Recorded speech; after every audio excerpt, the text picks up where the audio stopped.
inconveniente.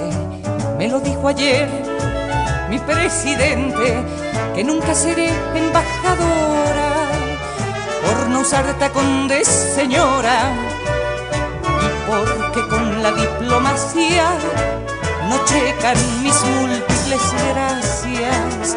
Soy una mujer inconveniente, tienes que tomarlo relajadamente.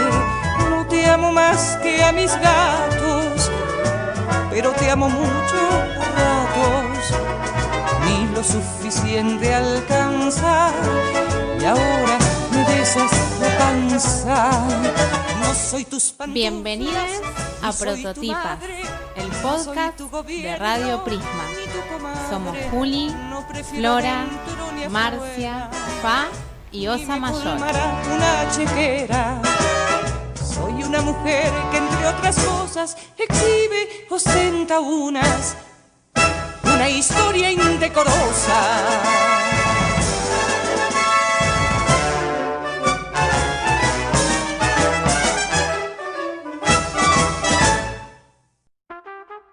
Bienvenidos a Prototipas, el podcast de Radio Prisma. Somos Juli, Flora, Marcia y Osa Mayor. Hoy no nos acompaña Fa porque se está mudando, pero es parte de esta grupa. Besito, Fa. Besos a Fa y mucha suerte en su mudanza.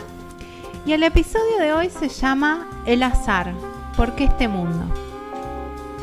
Y a mí me evoca algo que les quiero compartir acerca del azar, que es que me conmueve pensar en esas historias detrás de las escenas. Preguntarme cuál habrá sido ese día que pasa sin más, en el que alguien o algo cambia nuestra vida y no lo podemos significar en el momento, sino luego. Me gusta pensar que fue el azar quien intervino con sus redes lúdicas plagadas de ironía. El azar, ese elemento esencial que dejamos de lado como a un enemigo, que es mejor ignorar a sabiendas de su presencia, que nos marca un límite infranqueable y que por momentos nos gana la jugada. Como cuando alguien dice muere en su ley, el azar nunca es indiferente a quien asoma en sus paisajes.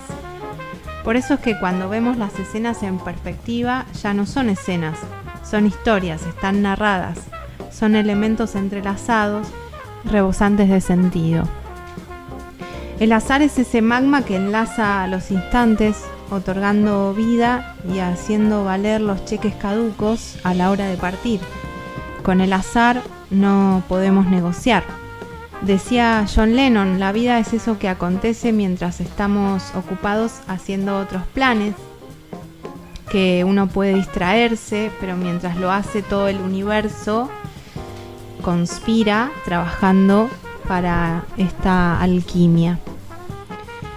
Debemos procurar que este mensaje llegue a destino. Podemos comenzar ahora mismo con una declaración para nosotros mismos en el futuro, como en las fotos, dejar un rastro que sea significado como se considere, como la máquina quiera.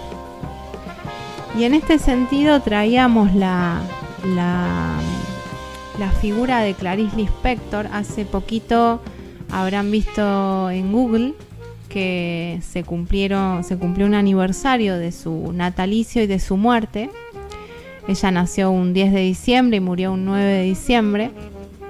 Para quien sigue en la astrología, que es otra de las explicaciones que intentamos darle a esto que es el azar, ambos sucesos bajo el sol en Sagitario. Y bueno, esta figura que fue resignificada en este último tiempo a raíz del movimiento de mujeres, de rescatar a las mujeres que escribieron, que hicieron historia desde las letras y que fueron invisibilizadas durante mucho tiempo.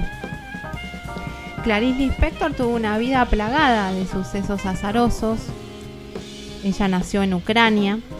No voy a decir el nombre con el cual nació porque es muy difícil de pronunciar, pero nació en Ucrania y a los 2 años, por esos azares, llega con su familia a Brasil y ahí se establece. Pronuncialo el nombre. Ah, si bueno.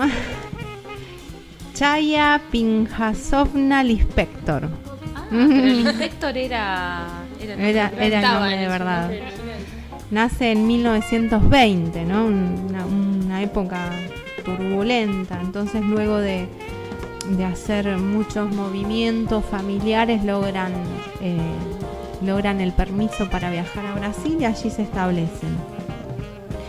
Bueno, ella desde muy temprana edad empezó a escribir y se empapó de quienes eran referentes en Brasil, como Monteiro Lobato. Y a mí me interesaba un suceso particular de su vida, que fue un incendio en su departamento de Río de Janeiro. Ella tomaba pastillas para dormir, que era algo común en esa época. De hecho, cuando uno repasa la historia de Alejandra Pizarnik, de muchos de los escritores y las escritoras de la época, veíamos que las pastillas y los psicofármacos era algo de uso habitual. Y es de uso habitual. Y sigue siendo. Bueno, ella tomaba esas pastillas y se queda dormida con un cigarrillo prendido en el medio de una producción de un texto. Cuando se despierta, su departamento estaba en llamas y ella lo primero que hace es tratar de salvar esos textos con su mano derecha y se prende fuego. Esa mano, bueno, le hicieron una reconstrucción, estuvo en tratamiento durante mucho tiempo, pero lo cierto es que ese suceso la marcó en su producción, porque ya no pudo volver a escribir a mano como a ella le gustaba. Empezó a escribir con máquina. Luego siguen los sucesos azarosos de su vida.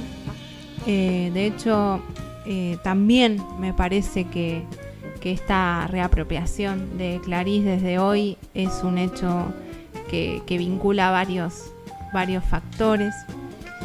Y traía a colación una frase que está en la biografía de Clarís, una biografía que escribió Benjamin Moser, que precisamente lleva el nombre ¿Por qué este mundo? Y ella dice: la escritura es la tensión entre lo dicho y la elipsis, entre lo que aparece y lo que es silencio. Tanto en pintura como en música y literatura, muchas veces lo que llaman abstracto me parece solo lo figurativo de una realidad más delicada y difícil, menos visible al ojo desnudo. En otro texto, de modo que la palabra linkea, ¿no? Esto, del modo que la palabra y el silencio, el lenguaje y su reverso, ese espacio que rodea cada palabra, tanto en el papel como en la pantalla, la completa o la refuta, pero siempre la enriquece. Y pensaba que creo que está hablando un poco del azar en esto de la escritura, porque hay varios factores. En el episodio anterior decíamos que una se encuentra con su propia escritura haciendo otra. También hay azares que llevan a un texto a que se pierda, como veíamos con las personajes de la antigüedad. Y también la persona que lee ese texto y lo que interpreta es azaroso, ¿no? Es hasta azaroso que nuestro segundo episodio sea el azar. Porque también surgió del primer episodio del anterior, que nos quedamos enganchadas con este tema y dijimos, bueno, tiene que ser el azar. Sí, también pensaba si es azaroso que esos textos de estas mujeres barridas de la historia de la filosofía hayan desaparecido. Uh-huh. Tendríamos que pensar ahí cuánto es azar y no es muy azaroso. Y no es muy azaroso, ¿no? Pero bueno. Sí, no, lo que sí creo que en parte es azaroso, en parte, es que de todas las mujeres que escriben, que son un montón, hay ciertas personajes que están como apareciendo más nítidamente. Una es Clarís, otra es Olga Orozco, acá en Argentina, que después vamos a leer algo. Y un autor que trabaja mucho este tema es Paul Auster, en toda su obra, un autor norteamericano. Hay muchos libros hoy sobre la mesa del estudio. Hay muchos libros, sí, muchas resonancias. Paul Auster, bueno, tiene muchísimos libros editados, es un escritor afamado que tiene el privilegio de ser reconocido vivo y en su época. Y yo me acuerdo mucho de que en un momento de mi vida, más o menos 17, 18 años, en mi casa había unos libros de Paul Auster y yo me puse a leer y me fanaticé. Entonces empecé a leer mucho. Todas las novelas que me compré eran de Paul Auster. Y una en particular, La música del azar, me marcó mucho porque, bueno, básicamente es la vida de un hombre que está... casualmente recibe una herencia inesperada y a partir de ahí rearma su vida, ¿no? Cambiando totalmente los ejes de su historia a partir de ese hecho. También me acuerdo que Paul Auster tiene un librito muy, muy lindo que se llama El Cuaderno Rojo, donde él recopila relatos que le han contado sus amigos y amigas de estos hechos que nos pasan y que realmente son increíbles, hasta superan la ficción, y él los recopila como microrelatos o microcuentos. Es loco igual que asociamos como el azar con la fortuna, porque cuando nos pasa algo que no nos gusta, no decimos que fue producto del azar, decimos que fue mala suerte. Y en general el azar tiene que ver con esto de recibir una herencia inesperada. O vos, Juli, comentabas el otro día este caso de la persona que compraba un disco viejo y encontraba dentro un manuscrito que resultaba siendo de John Lennon. Es como que el azar, o para el amor también, cuando conocemos a alguien, es como que el azar quedó con connotaciones como positivas, ¿no? Sí, yo pensaba también en nuestra historia argentina. Hoy hablaba con Juli. A mí me impactó mucho cuando supe la historia de Eva Perón, porque Eva muere de un cáncer en el cuello de útero, enfermedad que había tenido también su madre, pero su madre había sido diagnosticada a tiempo y se pudo salvar. Sin embargo, Eva ya tenía muy avanzado el cáncer y entonces, bueno, su enfermedad avanzó muy rápidamente. De hecho, ella justo en ese momento iba a estar en la fórmula con el general Perón y tuvo que bajarse de esa candidatura, y bueno, lo que sucedió después que tristemente todos sabemos. Pero digo, ¿qué es lo que hace que un diagnóstico llegue a tiempo y salve una vida? Y eso es algo que a mí siempre me impactó mucho de la historia. ¿Y lo pensabas como un azar eso? Creo que intervinieron varios factores, pero si vamos hablando filosóficamente, uno puede dar explicaciones, pero siempre puede preguntar ¿y qué más? ¿Y qué más? ¿Y qué más? ¿No? Exactamente. Bueno, igual también empezaste con el relato de Clarice y también de un hecho trágico, que acá lo tomamos como un hecho, lo tomaste como un hecho azaroso y sin embargo era un hecho trágico. Así que estamos diluyendo tu teoría, ¿no? De que el azar se vincula con cosas buenas. Con cosas buenas. Bueno, pero si vamos a los orígenes, a la etimología, Ahí va. y esto es muy interesante, muy curioso, que en el mundo griego no existía el azar. Hoy hablábamos de por qué este mundo, ¿no? Azar decíamos por qué este mundo. ¿Cómo entendemos cómo es el mundo? Bueno, a través del lenguaje, es la manera en la que expresamos, de los lenguajes, artístico, literario, poético, etcétera, podcastiano, radial. En el mundo griego no hay palabra que permita explicar el azar.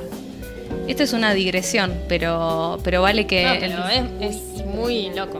Es muy loco, no existe la palabra, y lo que no se puede nombrar no existe. Agarra desesperación. ¿Cómo no existe esa palabra? Sí. Bueno, después se cuestiona este determinismo del lenguaje y realidad, ¿no?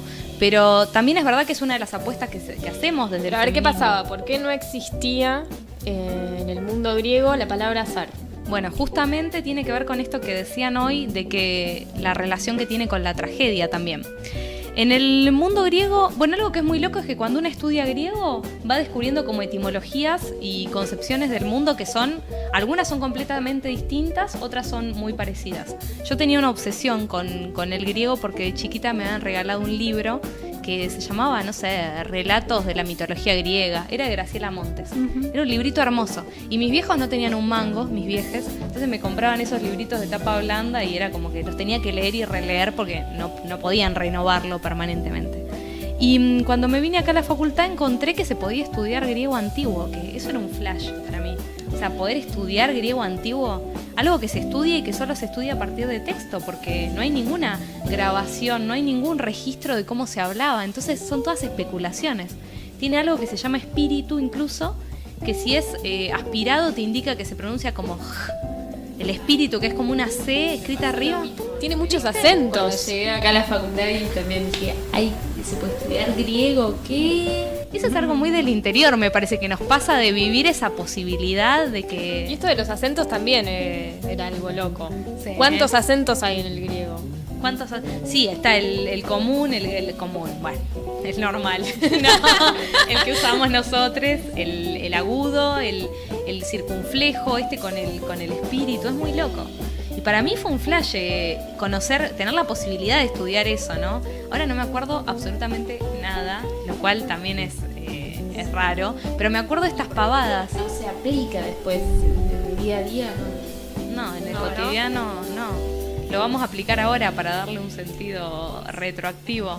Pero bueno, me acuerdo de estas misceláneas. Me acuerdo que el azar no existía y que nos dijeron en una clase no hay palabra para nombrar el azar. Y que no exista la palabra para nombrar algo quiere decir que eso tampoco existe en ese... Es decir, que la vida estaba preestablecida. de algún modo. Exactamente. La vida estaba predeterminada por el destino que a cada persona le había tocado. Era la porción del destino, le decían así, la moira. A vos te había tocado un destino, nacías, y lo trágico justamente era que vos no podías hacer nada para evitar ese destino. ¿No? Sí. De ahí el oráculo, ¿no? La importancia del oráculo.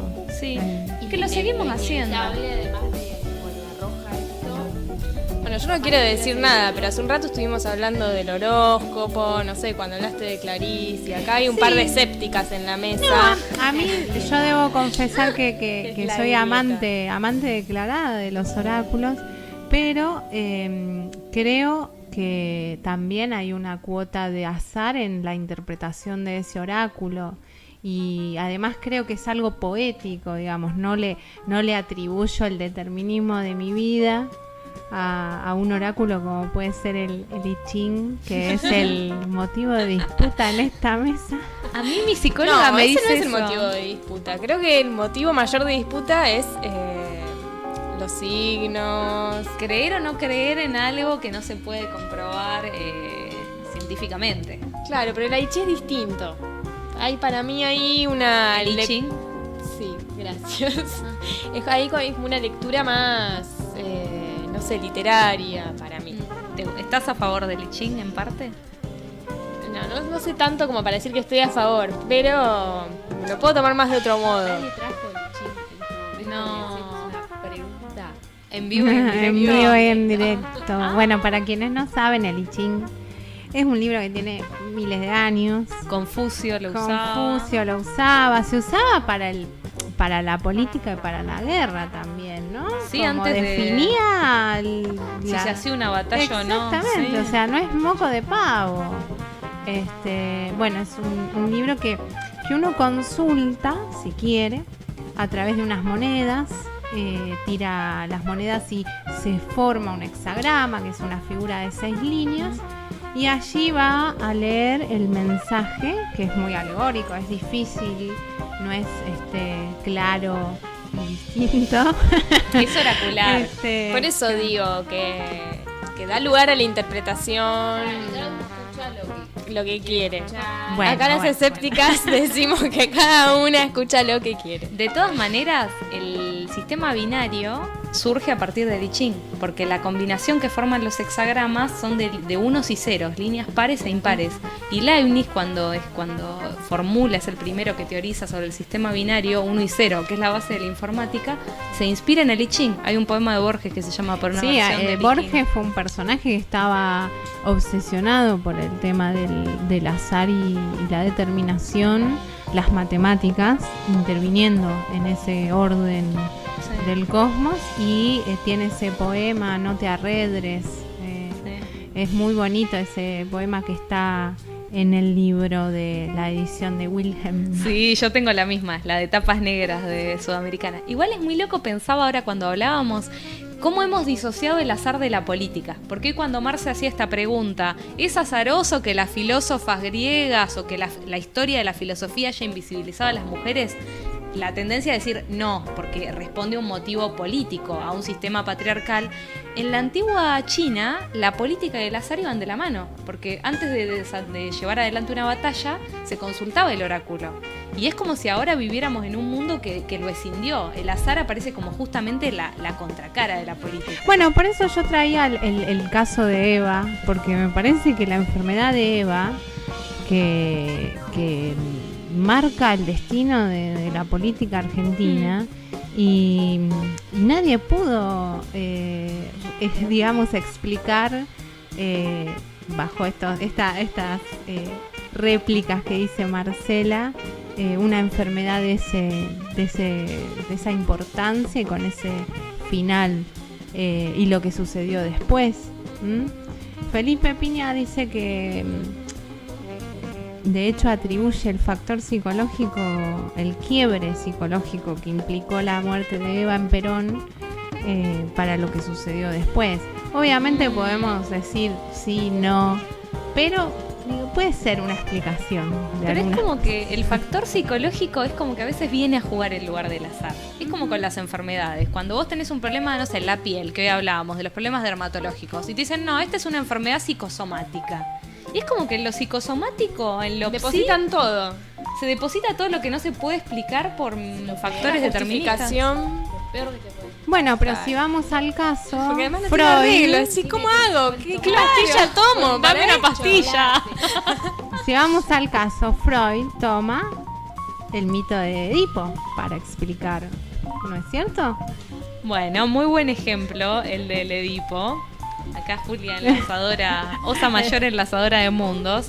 Porque sí, Freud Freud tiene su gran pelea con Jung igual, porque Jung quería hacer de la psicología, él decía ¿cómo le decía? La psiquiología, como que quería mantener esta raíz de la psique, del alma, y a Freud no le gustaba una mierda, pues Freud creía que tenía que ser algo científico. ¿Y en qué se fundamenta Freud para basarse en algo científico? Mientras que Jung usaba el I Ching, Freud va al complejo de Edipo. Y el Edipo es re loco, porque es un mito que ilustra muy bien esto del tema del destino trágico. De inevitabilidad del destino. Claro. Exactamente. Y lo trágico, que es lo que sorprende hoy en día en Edipo, es que Edipo es trágico porque no puede hacer otra cosa más que cumplir ese destino.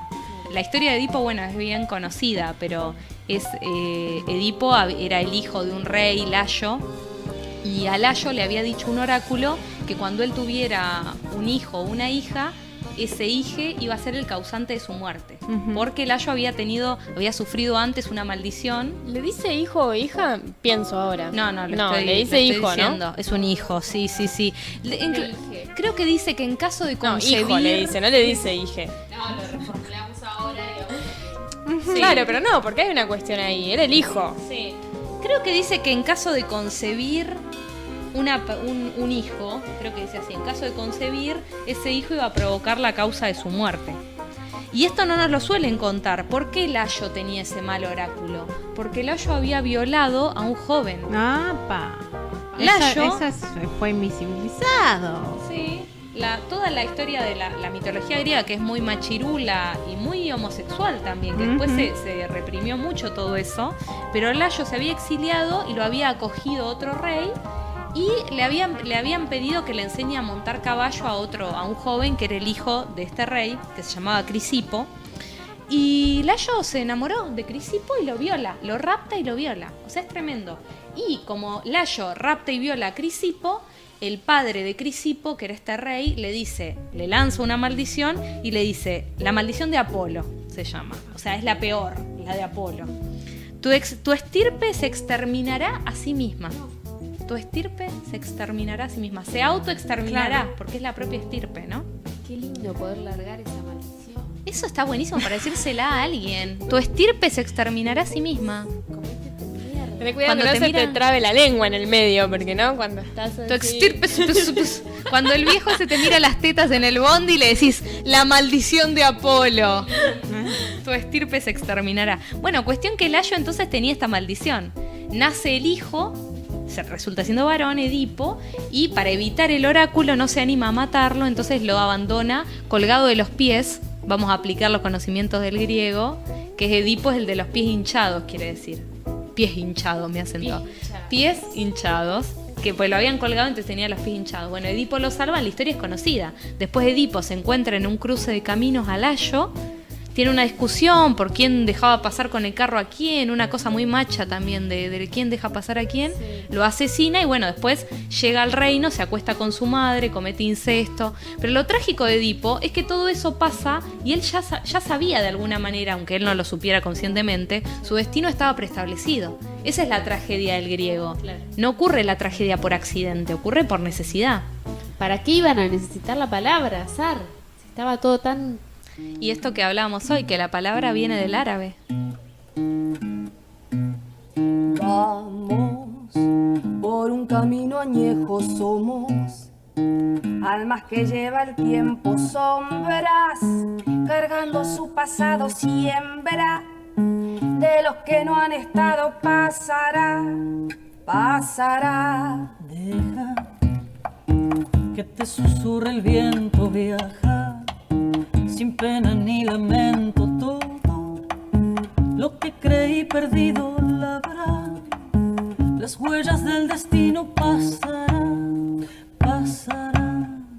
Pasa manos, pasa tiempo, pasa calles, paso yo, pasa el sueño y la vigilia, pasa el tiempo del perdón.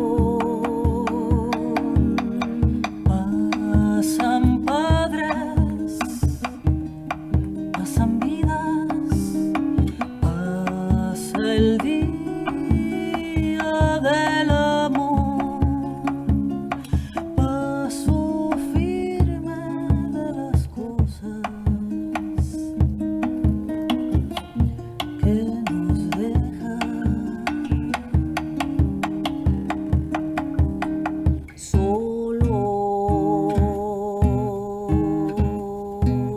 Solos, vidas pendiendo de la nada, hojas de una rama cortada, nada será lo que has vivido, todo para entrar al olvido, pasará, pasará. Cuando insista la memoria, clama por la misericordia. Dioses que se venden al peso, reptan en un mercado inmenso, pasará, pasará. Pasa manos, pasa tiempo, pasa calles, paso yo, sin saber lo que no pasa. Pasa el tren de la ocasión. Pasan padres, pasan vidas, pasa el día del amor, pasa, entra y no te quedes, pasará lo que pasó. Cuando Esta canción que acabamos de escuchar se llama Pasos y está cantada por Malena Muyala y Charo Bogarín. Hermosa canción. Y acabábamos de hablar de los pasos y de cómo en el mundo griego cada huella, cada paso que uno daba, estaba predestinado y no se podía hacer nada para cambiar ese destino. Pero hablamos de Layo, de Edipo, de Crisipo. ¿Qué pasaba con las mujeres? ¿Pasaban? ¿Qué pasaba?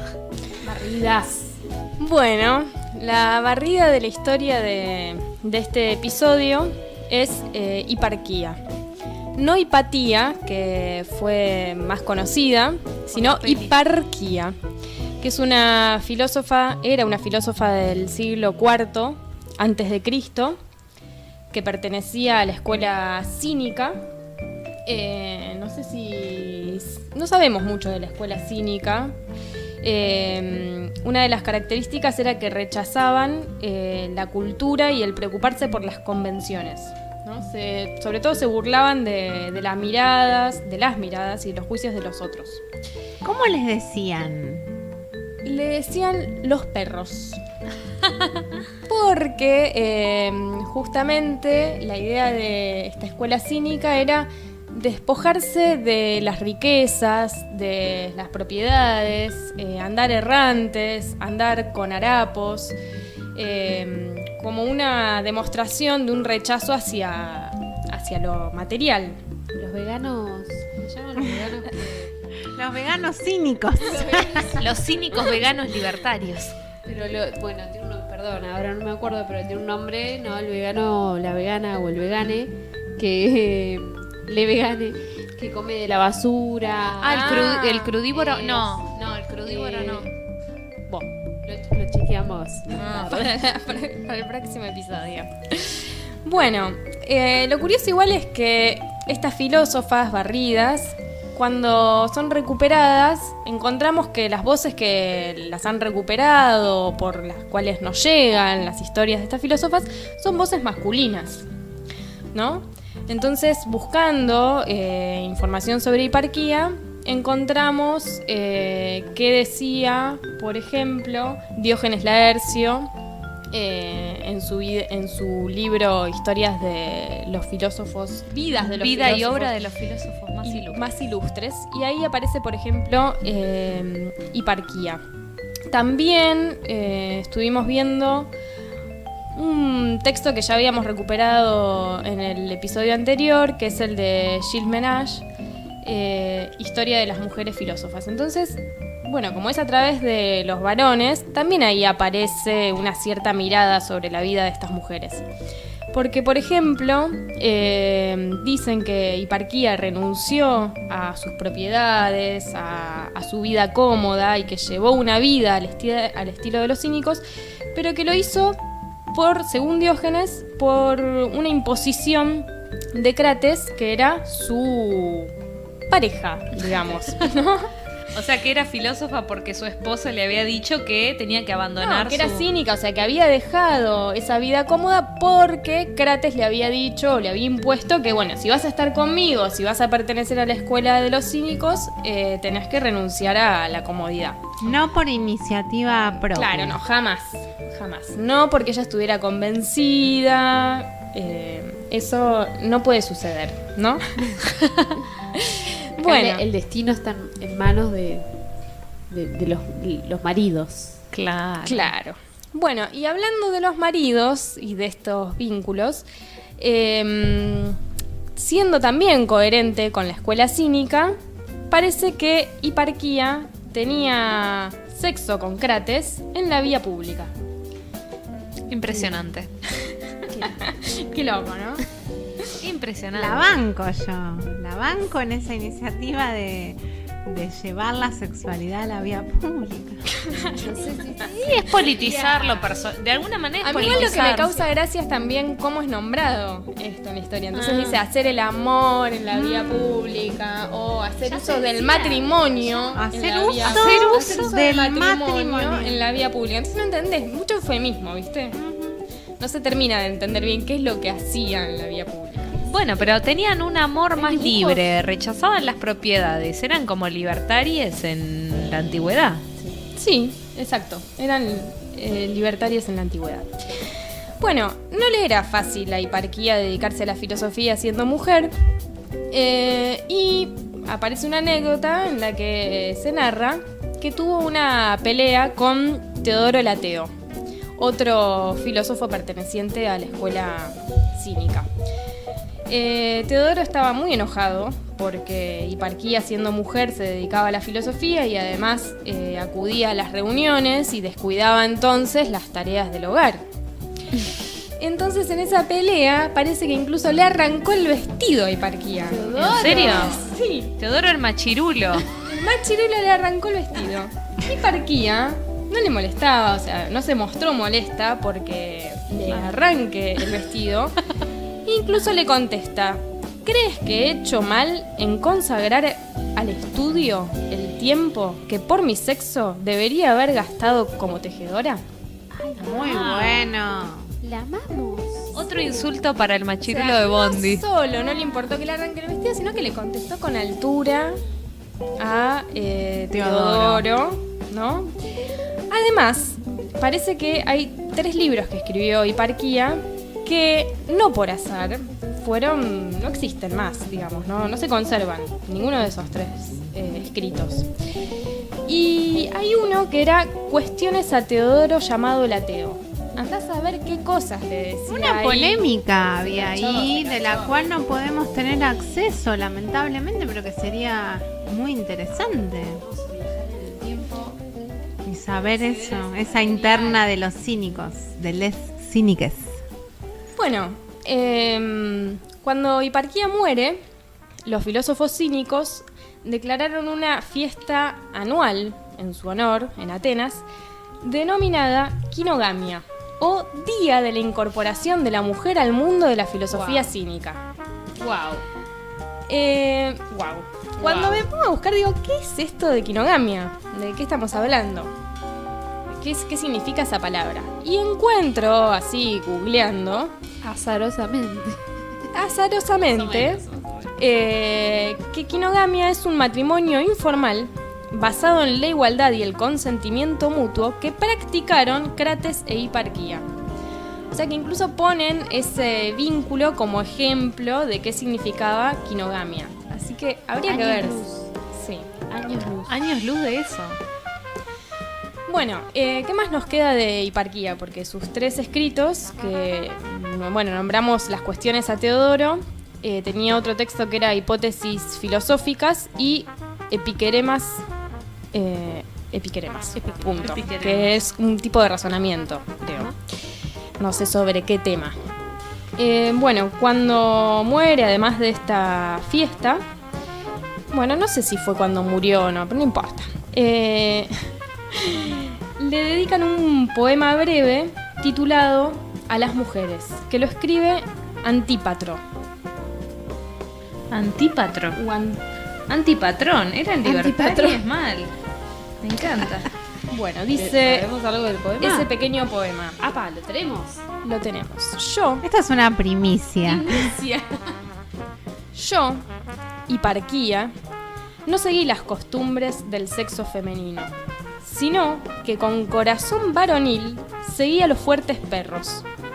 No me gustó el manto sujeto con la fíbula, ni el pie calzado, y mi cinta se olvidó del perfume. Voy descalza, con un bastón, un vestido me cubre los miembros, y tengo la dura tierra en vez de un lecho. Soy dueña de mi vida para saber tanto y más que las ménades para cazar. Fabuloso. Sí, a mí lo que digo, ¿no? De este pequeño especie de poema. ¿Qué cosa esto de con corazón varonil? ¿No? Sí. O sea, para seguir a los perros, para ser cínica, para pensar, tenía que tener un corazón varonil. No podía hacer eso con un corazón femenino. Femenil. ¿No? Femenil. Femenil. Lo hemos conversado muchas veces también nosotras en nuestras historias, pero ya desde un lado más crítico, pensando en esos momentos de chiquitas donde nos damos cuenta de que ser varón te facilita un montón de cuestiones. Entonces como es la respuesta que está a la mano. La virilidad y volverse más varonil y mostrarse segura a lo macho. Después, bueno, nos reformulamos el hecho de ser mujeres y qué tipo de mujeres somos, pero de entrada es lo primero que nos pasa. Sí, en este momento de la historia me parece alucinante poder rescatar un texto así, poder rescatar una figura como Hiparquía en esta sección Barridas de la Historia. Y yo me quedé pensando en la cuestión del amor, ¿no? Tan relacionada con el azar, tan relacionada con esto de el amor romántico, el amor por destino, la media naranja, todas estas narrativas de las cuales estamos profundamente decepcionadas y estamos queriendo generar otras narrativas más libres, más auténticas, que incluyan el azar y la contingencia como parte de nuestra vida. Y en este sentido, pensar qué es lo que hace que dos personas se encuentren. ¿Qué es lo que produce ese clinamen del que hablábamos? ¿Qué es lo que hace que esas dos partículas o gotas de lluvia ¿Por qué choquen? dos? ¿Por qué dos? Bueno, ahora que está el poliamor y tantas cosas también que estamos empezando a hablar, ¿por qué dos? Pero bueno, por lo menos dos. ¿Por qué no tres? ¿Por qué por lo menos dos coincidirían? Y es verdad que siempre pensamos el amor cuando se produce por casualidad, tendemos a pensarlo igual bajo el signo de la necesidad, como que algo hizo que nos encontráramos esa persona. Si la conocimos porque perdimos un bondi y tuvimos que caminar 3 cuadras y en esas 3 cuadras nos encontramos a alguien. Esa idea de que hubiera sido mi vida si no hubiera encontrado, bueno, hubiera sido otra, qué sé yo. Aparte ¿no? siempre perdés un bondi. Y Siempre. después viene otro. Esa necesidad de significar ahí Marce, hagamos choque de escépticas, por favor. Bueno, ya nos tomaremos la revancha. Pero a mí me gusta mucho Kundera. Kundera, que es un autor medio defenestrado también a veces, pero a mí me gusta. Ahora lo tendría que releer, hace un tiempo que no vuelvo, pero siempre me impactó mucho lo que él decía del azar y del amor. Y en su libro más conocido, que para mí es el mejor, porque a veces pasa con esas personas que escriben 70 libros y son buenos 2 nada más, ¿viste? Vos decís, me fumé estos 70 libros porque era bueno el primero. A mí con Paul Auster, Paul Auster me gusta, la trilogía de Nueva York. Ahí seguiste leyendo. Seguís No comprando, te puede defraudar. te banco, y después se vuelve tortuoso. A mí con Kundera, el que más me gusta es La insoportable levedad del ser, que es como el más famoso, está en la peli también. Pasa con todo, pasa con los músiques. Claro. Ay, que te toca un disco. Milán Escucharlo y Kundera. bancarlo y es horrible. No, Sí. esta vez no lo hiciste bien.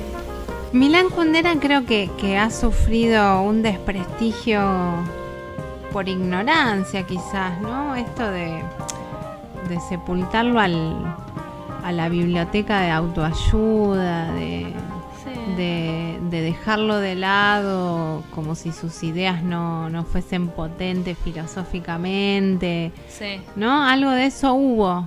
Es verdad, y es raro porque en realidad me parece que de autoayuda tiene poco. Sí ensaya en este género medio raro que le dicen literatura filosófica o novela filosófica. La insoportable levedad del ser empieza hablando de la idea del eterno retorno de Nietzsche.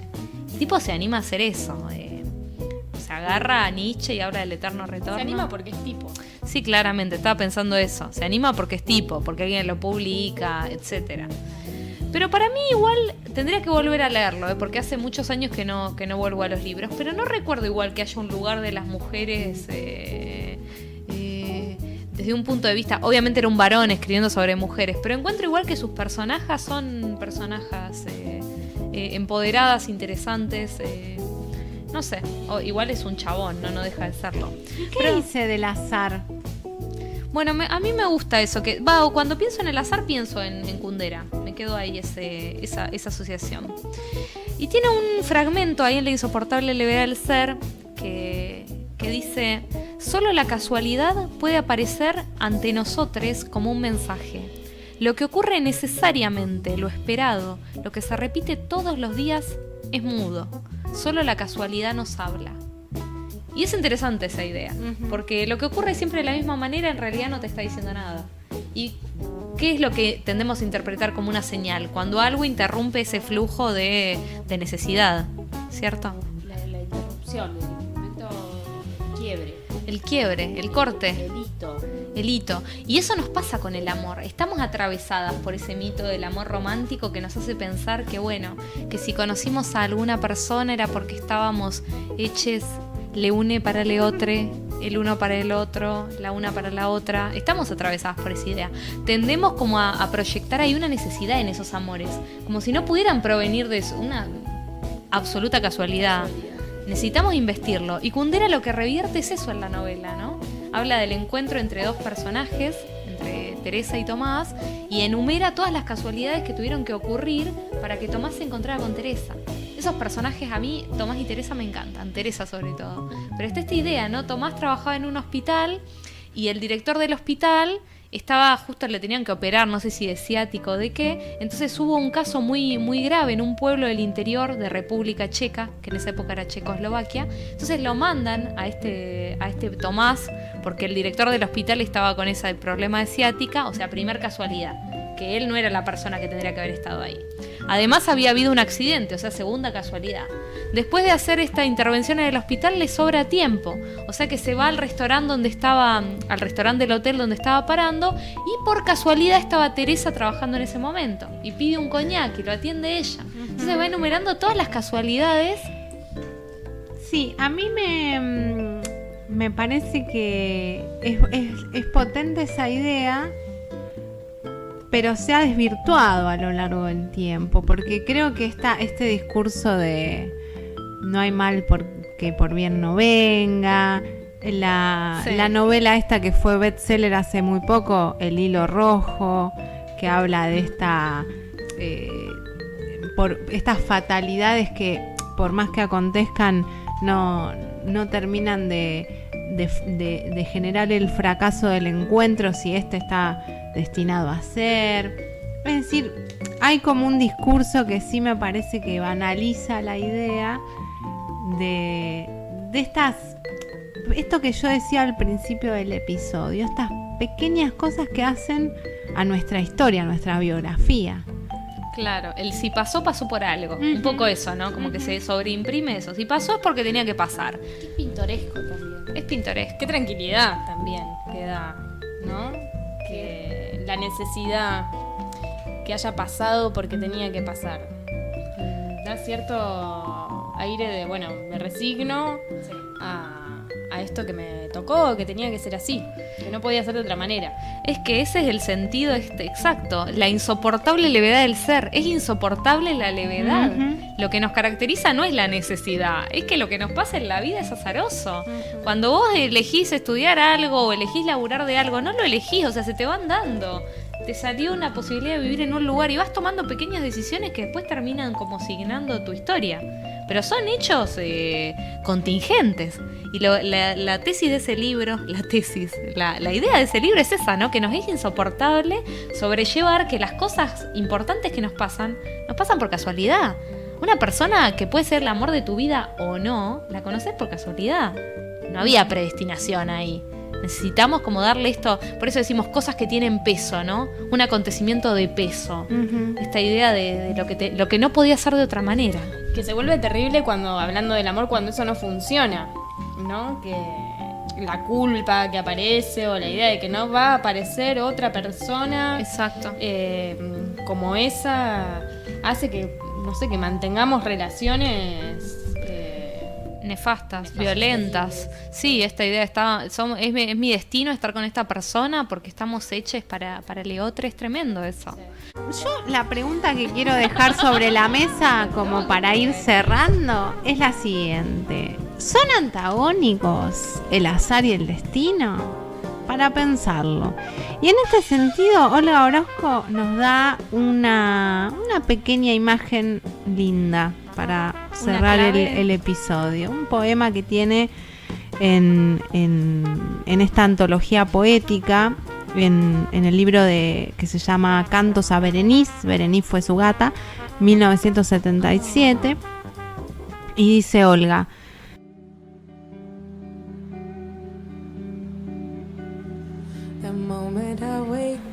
si la casualidad es la más empeñosa jugada del destino, alguna vez podremos interrogar con causa a esas escoltas de genealogías que tendieron un puente desde tu desamparo hasta mi exilio y cerraron de golpe las bocas del azar. Cambiaremos panteras de diamante por abuelas de trébol, dioses egipcios por profetas ciegos, garra tenaz por manos sin descuido, hasta encontrar las puntas secretas del ovillo que devanamos juntas. Y fue nuestro pequeño sol de cada día, con errores o trampas. Por esta vez hemos ganado la partida.